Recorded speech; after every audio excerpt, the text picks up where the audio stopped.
You know, when one is asked to talk about leadership in Africa, one's mind wanders in many directions, because in the recent past, the continent of Africa has been the subject of scrutiny from many quarters.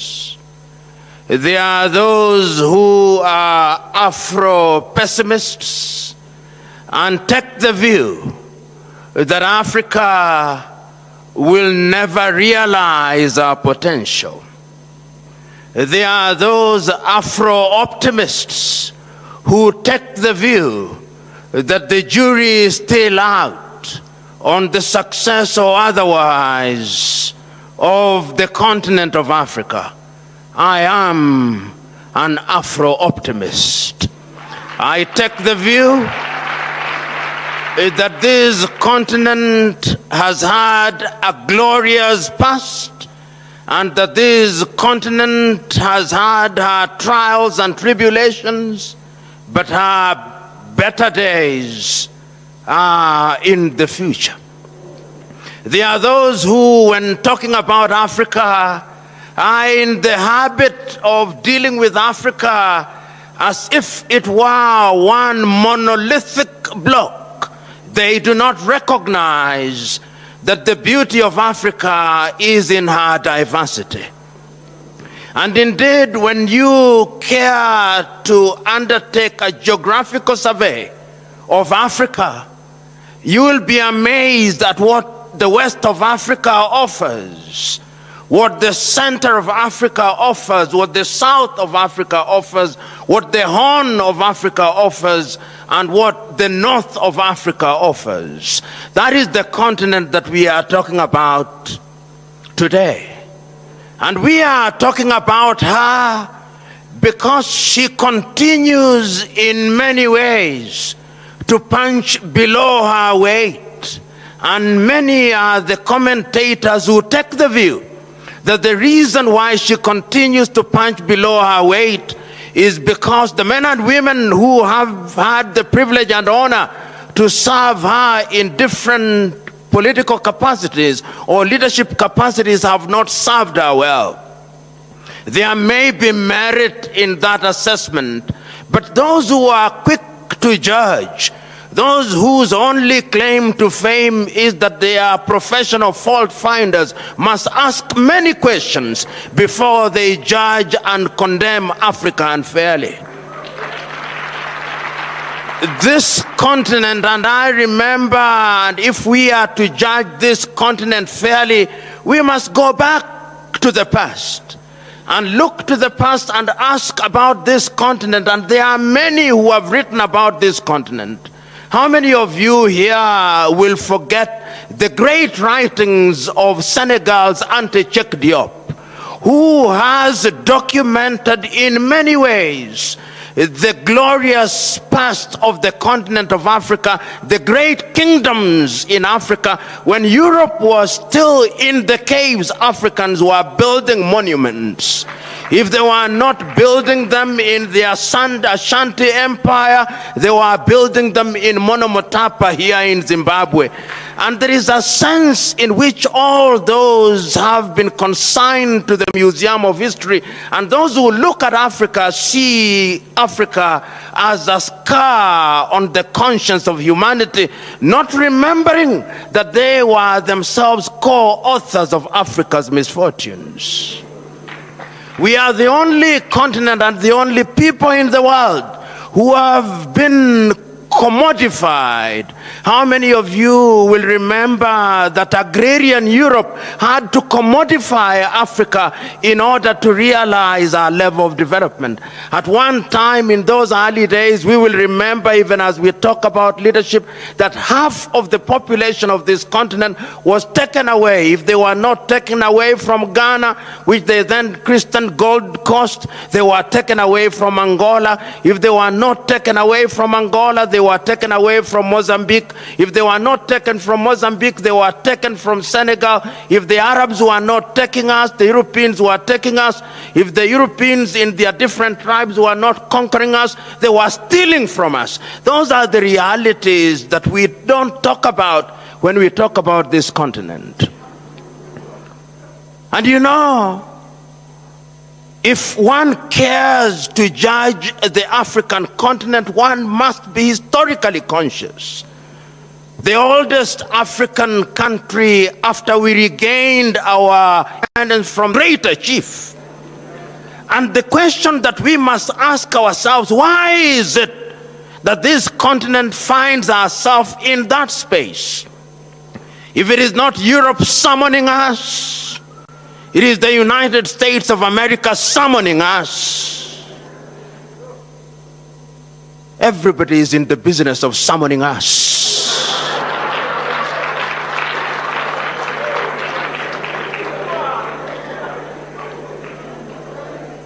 One may ask, what has this to do with leadership?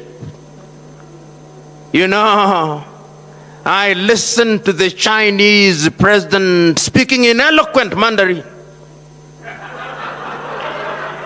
saying how the relationship between Africa and China is a mutually beneficial relationship.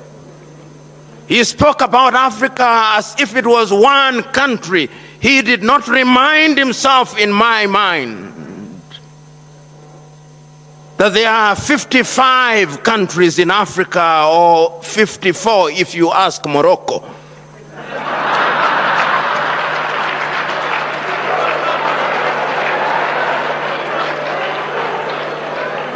And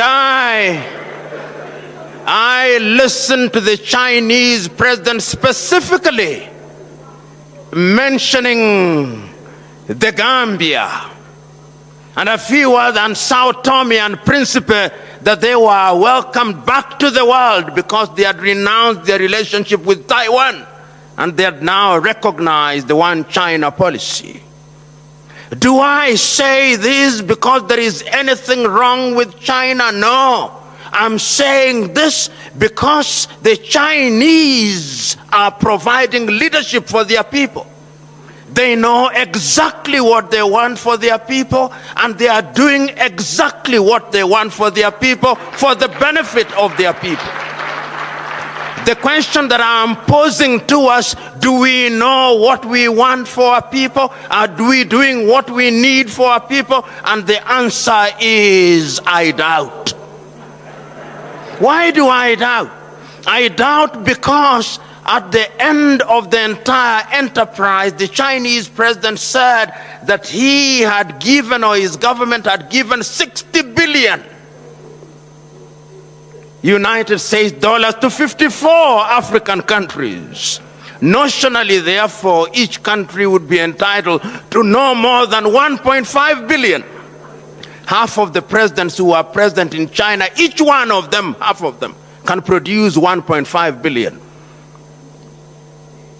Sportsmen in Europe and America, including boxers, can earn $1 billion in a single bout. And we are here celebrating and singing the praises of China because they gave us 60 billion. Once again, it is a statement of their ability to recognize what leadership is all about. I'm submitting to us that when we interact with people like the Chinese, there is something to learn from them. We may condemn them at forums such as this, but there is wisdom in asking ourselves, how is it that this country, which about 30 years ago could not feed half our population, has in 30 years during our lifetime succeeded in pulling up nearly 800 million people out of poverty? How is it that every road that is now being built in Africa, whether the road is in Benin or in Nairobi, Kenya, or in Johannesburg, South Africa, or in Kigali, in Rwanda, or the Democratic Republic of Congo, there is a Chinese firm whose name I cannot pronounce, as the contractor for that fund. How is it? How is it that China, which about 30 years ago did not produce a mobile phone, today out of every 10 mobile phones, we are using 6 which are from China? If it is not Techno, it is some other phone. If we are not inviting Jack Ma, we are inviting another Chinese, because we have seen that they have the ability to organize their affairs.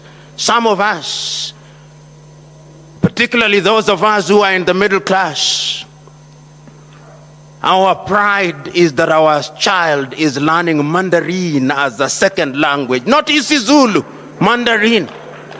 I fear, Bishop, that in the next few years, when they bring their children for baptism, and you ask them, how do you name this child? They'll saying, Deng Xiaoping Simfiu.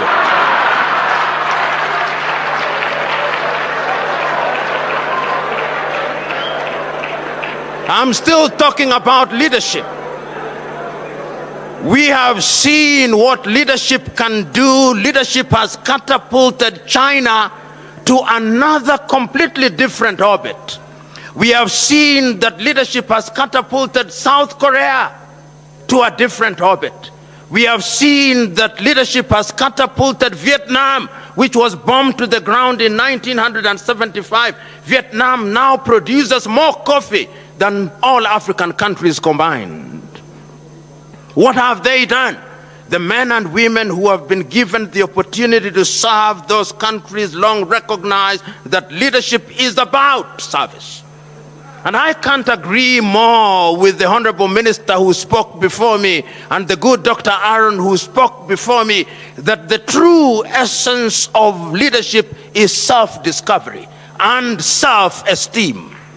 You know, where I come from in my tribe, and I know in many African communities, when you do something very well, they say, you have done it like a white man. When you arrive on time, they say, he has arrived like a white man. When you speak well, they say, you spoke like a white man. When you dress well, you dress like a white man.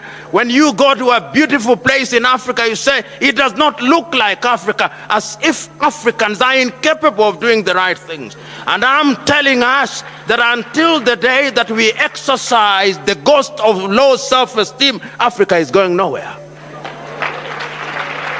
I'm submitting to us that history has demonstrated times without number that personal conquest is the beginning of true leadership. If you don't conquer yourself, you are going nowhere. And I'm submitting to us that Africa must now recognize that whatever institutions you have, until and unless it is populated by men and women who have ideals, those institutions will collapse, never to be put together again. So going forward, ladies and gentlemen, I hold the view that a conference such as this, that brings together men and women who recognize that Africa should occupy her pride of place amongst the Committee of Nations, must be a conference at which we speak to each other honestly. I think we Africans have been too kind to each other for too long. The time has come that we must annoy each other. It is only when we have annoyed you sufficiently that we can canalize that anger, and that anger can then be used to move mountains. And my joy is that Africa is not sleeping. My joy is that Africans are now beginning to wake up to the reality that we have not only the intellectual wherewithal, but that we have the resources to make our countries grow and grow in the proper direction. You know, not so long ago, and not so long ago in this case means about 50 years ago, I read and listened to the leaders of the early days. If you listen to any one of those leaders, the clarity with which they were able to identify the problems of Africa and the clarity with which they were able to prescribe the medicine that could solve the problems of Africa was as titillating as it was as astounding. You know, I listen to the more casual works and I read the casual works of a young leader in the 1980s, such as Thomas Sankara. You know, Thomas Sankara is a young individual whose claim to formal education was not very much. He did not hold any PhD. He was an army officer. He overthrows the government of Upper Volta, and he goes into government and poses the question, why are we called Upper Volta? And he says the first thing that we must do is to change the name of this country so that it becomes Burkina Faso, the land of the upright man, and that the people of this country must be called the Bukinabe, the upright people. And he says we have been suffering with hunger and food shortages for too long.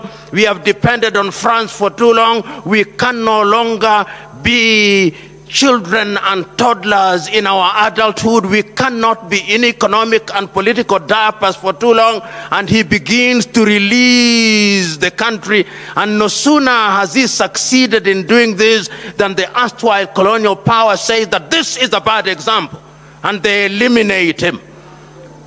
And not only Thomas Sankara.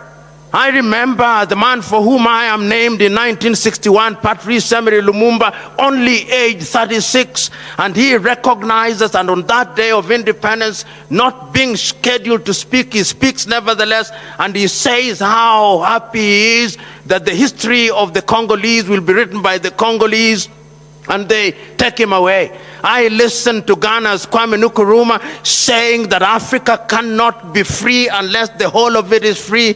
I look at the casual works of Bantu Stephen Biko. I listen to the casual works of Samora Moises Machel. I read the casual works of Modibo Keita in Mali. I look at the works of Agostino Neto, the works of Africans who are clear.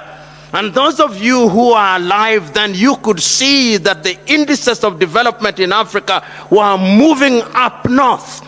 If it was not infant mortality that was beginning to be lowered, it was maternal mortality and crude death rates. Africa was moving. But remember that Charles Darwin is still right. In this jungle that we call the world is survival of the fittest and the dying of the least suitable. When we begin to rise as a people, there are those whose only claim to success is to put us down, to tell us, not in so many words, that we are children of a lesser God. It is our duty to tell them that we are not. And that is why we have forums such as this. You know, there are those who may say, and I'm one of them, that perhaps in Africa we hold too many seminars, that we hold too many conferences, that we hold too many colloquia. But I hold the view that these things must be repeated time and time again, so that if they are clear, they become even clearer. Is it not true that gold must be in the fire and the furnace before it is refined? Is it not true that Africa has men and women, the 1.2 billion of us, that we have the ability to catapult this continent to a higher level? You know, there was a time that Africa deluded herself, that a leader was one in the nature of Moses, communing directly with God, and that this leader had a rod and staff, and that he would part the Red Sea of disease, and disease would disappear by pronouncement of abracadabra. That this leader would call and summon manna from heaven, and manna would fall. No, that is not leadership. Leadership is all of us, each one of us, in our little villages. The great American Ralph Waldo Emerson was right when he said, when we want the world to be clean, don't complain about the dirt in the world. Sweep your front yard and let your neighbor sweep their front yard. And lo and behold, when we have all swept, the world will be clean.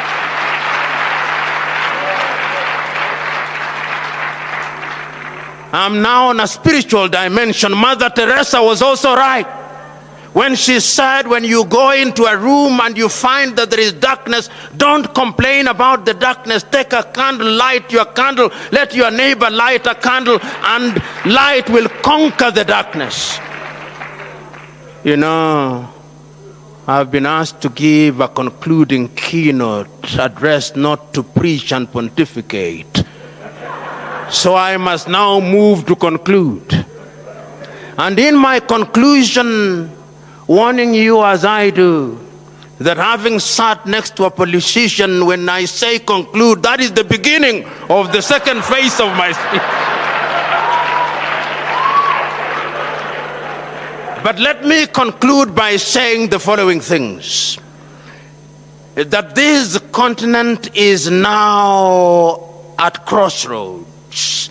And when you are at crossroads, it means that you are faced with two roads. And you've got to make a conscious decision which is the road to take.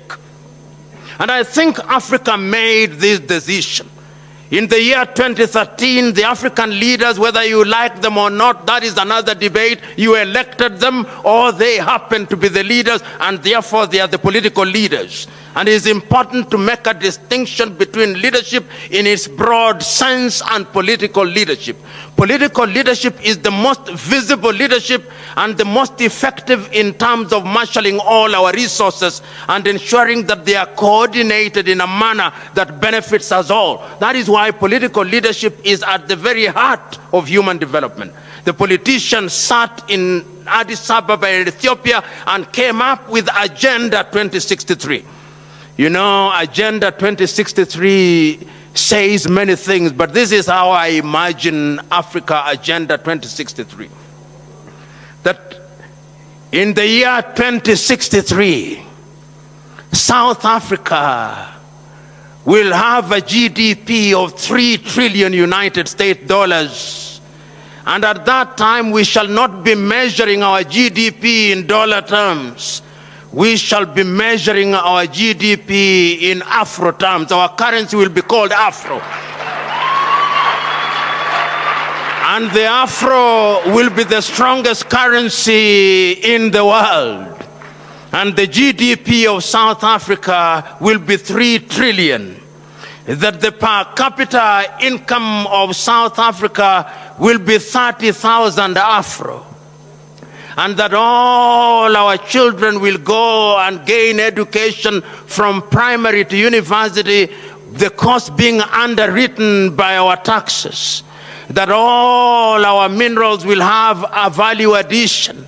That we shall no longer be importing complete products from China. There will be a mobile phone. Namibia will be manufacturing a mobile phone.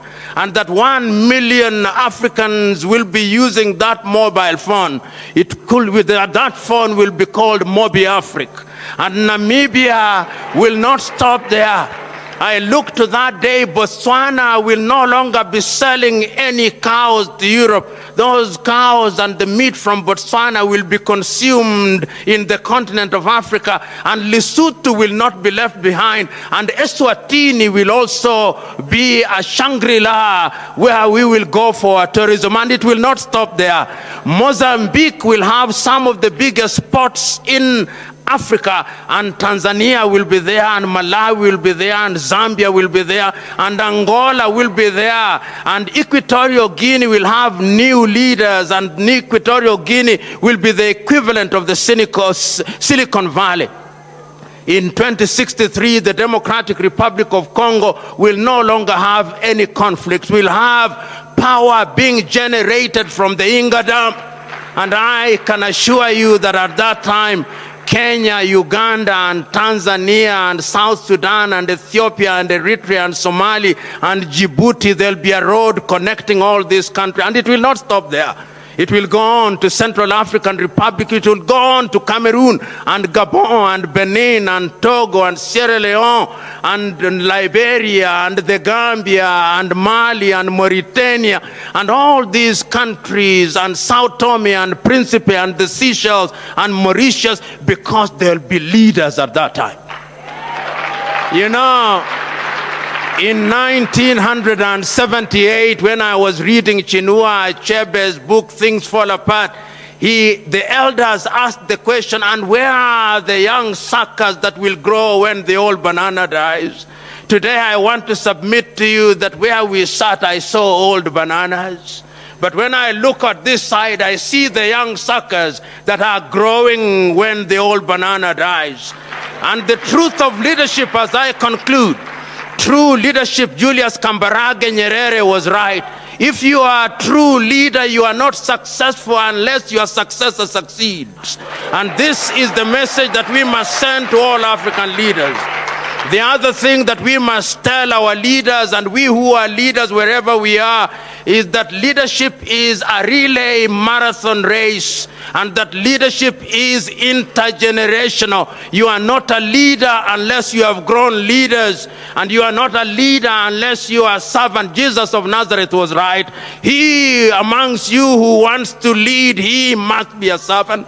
Our Africans of old were right that our chiefs were not rulers over us, but custodians. So, my friend Masiza, you have brought us to a good thing. For those of you who are present in this assembly, go out now into the world. Go out into the world knowing and recognizing that Africa will be built village by village. Go out into the world to know that you are the drop that will make the ocean overflow. Go out into the world recognizing what the Chinese long recognized, that the greatness of the ocean is because the ocean does not reject any river. So go out there and take the knowledge that is necessary. So go out into the world recognizing that Africa will fail or succeed on leadership, and leadership means servanthood. So go out there. The world has seen too many comedians. The world now wants actors who will serve. Go out and be blessed. Hello guys, welcome back, kings and queens, emperors and empresses. Welcome back to the channel. This is Joel Mugisha here, and you just had that powerful speech from Dr. Patrice Lumumba, actually. And he was speaking a lot of actually wisdom that I wish many African leaders can actually listen. Listen guys, where do we stand as Africa on the global stage? Where do we stand as the Caribbean on the global stage? Because every time that we have maybe a forum, and China needs to talk with African states, or Europe needs to talk with African states, or the USA needs to talk with African states, most of the time we see that Africa has no bargaining power. They have no dignity actually, because all our leaders are actually rounded up and taken to China to go and talk to, you know, the president of China, as if Africa was one place. For those of you who didn't know, in the West, Africa is a big place. We have over 54 countries actually, and we have a lot of countries and island in Africa. Africa is a big vast place, a big vast continent that can actually accommodate Russia, the United States and Europe in one continent, and still have some room for even extra countries like India. But Africa, when Africa needs to negotiate deals for Africa, Africa has no power. If you look at Africa, we have some of the biggest arable, fertile land in the world, but Africa is still suffering from hunger. And as you have seen guys in the video when P.L.O was speaking, China, a country that was poor like 2-3 decades ago, has been able to pull over 1 billion, close to 1 billion of its population out of poverty. But a whole continent with so much resources like Africa seems not to be able actually to pull their people out of hunger, leave alone out of poverty.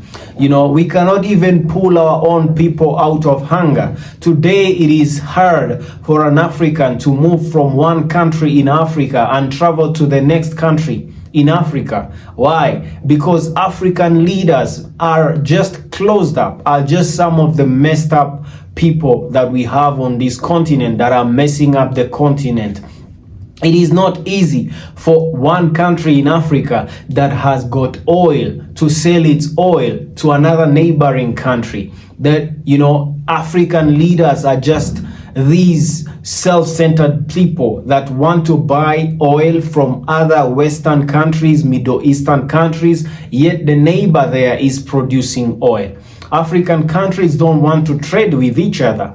And this disunity is what actually they say divide and conquer. That is why we've been conquered. What we need is leadership, because leadership changes everything. Look at the Middle East. Middle East is a desert. The only blessing they got is oil. But look at what they have used with leadership, what they have done with that one blessing, which is oil. Africa has so many blessings: arable land, mineral resources, oil. We have some of the best actually young and growing population in the world.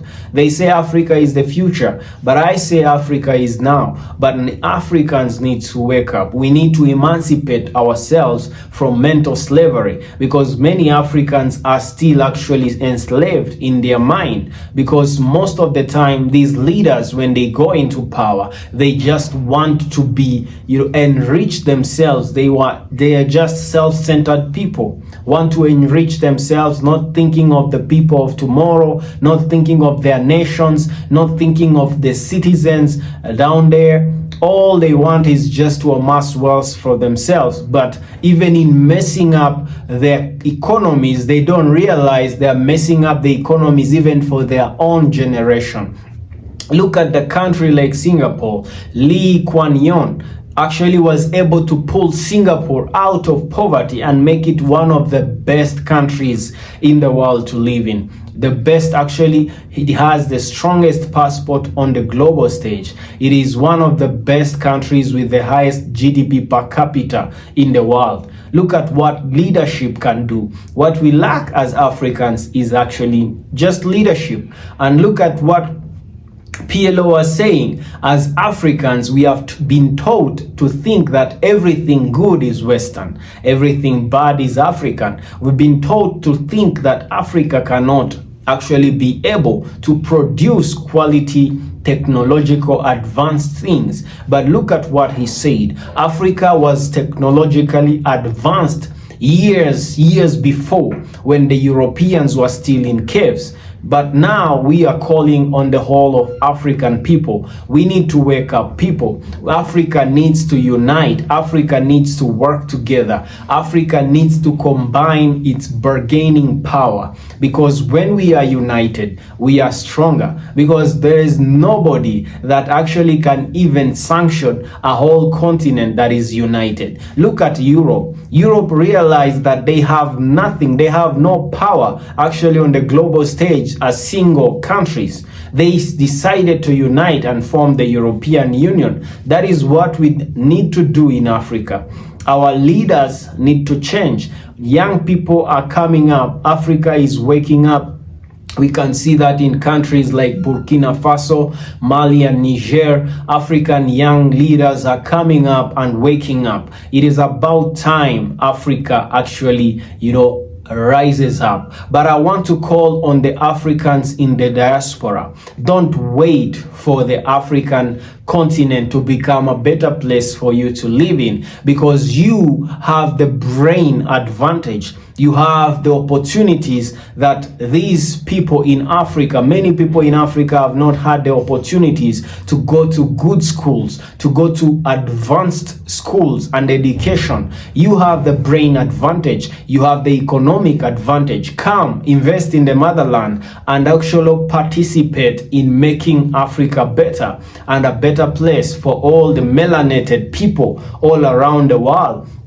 Because let me tell you the truth, unless you respect yourself and take up respect and command respect, nobody will ever respect you. Look at the Chinese people, look at the Asian people. They have been able now to lift themselves up on the world stage and command respect. Now when China speaks, actually the West listens. This is what Africa needs to do. It needs to put her people actually above any other interest. The Africans in their diaspora, you need to come back home, invest back home. Don't invest where you are not actually recognized. Don't invest where you keep on being treated as criminals. Don't invest where actually you keep on being looked in and perceived in a certain way. Come where you are not actually perceived by any prejudice, and invest back in the motherland. Let's make Africa great again, because once upon a time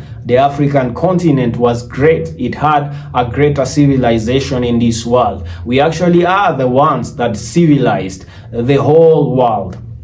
So guys, thank you very much for watching this far. This is John Mugisha. What do you think about today's video, guys? And leave me a comment in the comment section below what you think about today's video. Don't forget to like and share. And as always, guys, see you on the next episode.